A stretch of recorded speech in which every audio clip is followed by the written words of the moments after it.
So now we're going to talk about going off of the last lecture. We're going to lead into this variability of practice, and really it's the idea of contextual interference. And by changing the task in these open areas, in not block practice, not completing everything together, we're putting some sort of contextual interference in our practice that allows us to better learn. So it changes the desired movement pattern or motor pattern used, and how does that interfere? How does that benefit learning?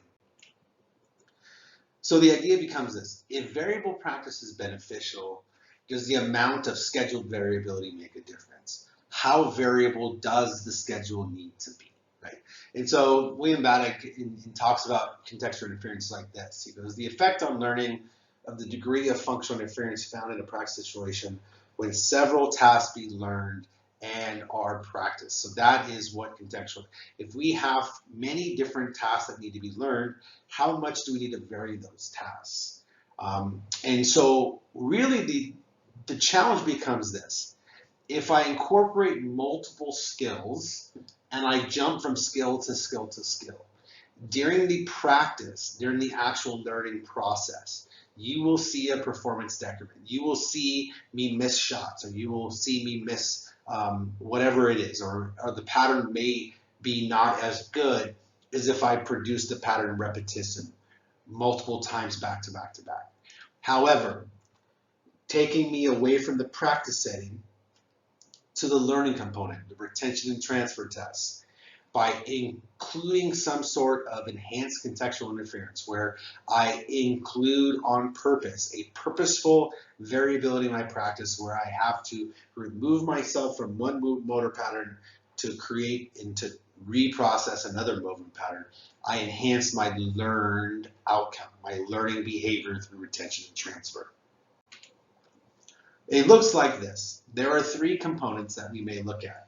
And these, I want you to remember this. There is a block practice, a random practice, and a serial practice. What do those look like? Well, so a block practice is whatever the task is, and we'll look at here, whether I have a 1 or 3. I complete all desired of one task before I move on. All my A's are completed before I move on to B, all B's before I move on to C. And I do not go back to A in the process. So all trials of one task are completed before I move on to another task. Then I have this idea of random practice, where it is a purely random, right? And a lot of times you'll see this in a basketball where I just grab the ball wherever it is if I shoot and I do another shot, right? Or each individual task is completely random.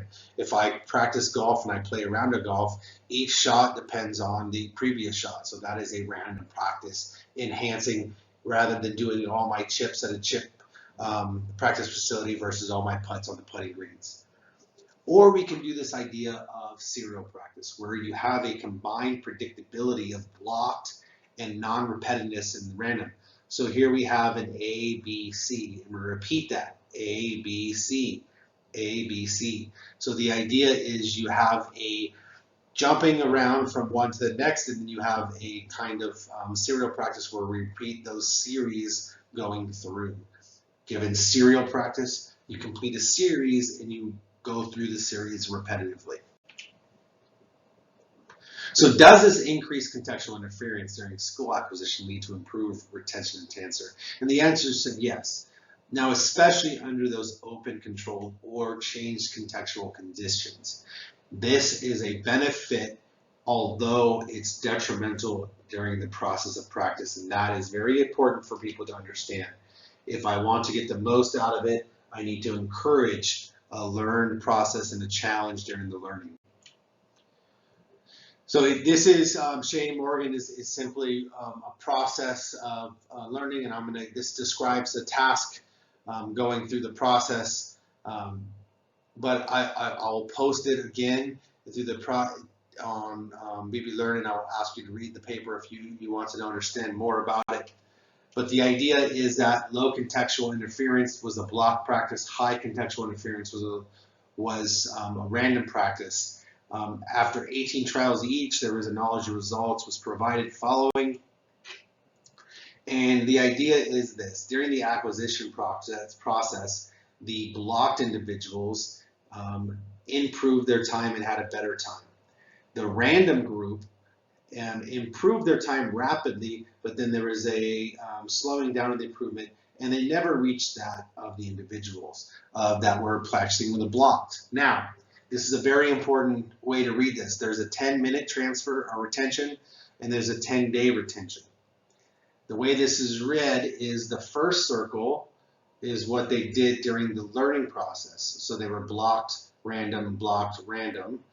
And then the retention is whether or not the individual trial blocks or that individual situation was blocked, random, random, or blocked. And what you're going to see is the individuals that were blocked is here and here. They started both of the block groups. Those are the groups that practiced blocked, did worse learning than those that practiced the random during the acquisition. Remember, acquisition is the actual practice. They're learning the skill. So in the retention test, in the learned, it was shown that the individuals that practiced random during the acquisition learned the task better. Okay, and that is the biggest takeaway from this idea is, yes, they had more improvement during the acquisition, but if they wanted to learn, they should probably have been doing the acquisition in a random. Now remember, this is all based on whatever the task is, and going forward, this is just more representation of the data with total time, reaction time, and movement time represented here, and you can go forward and look at that.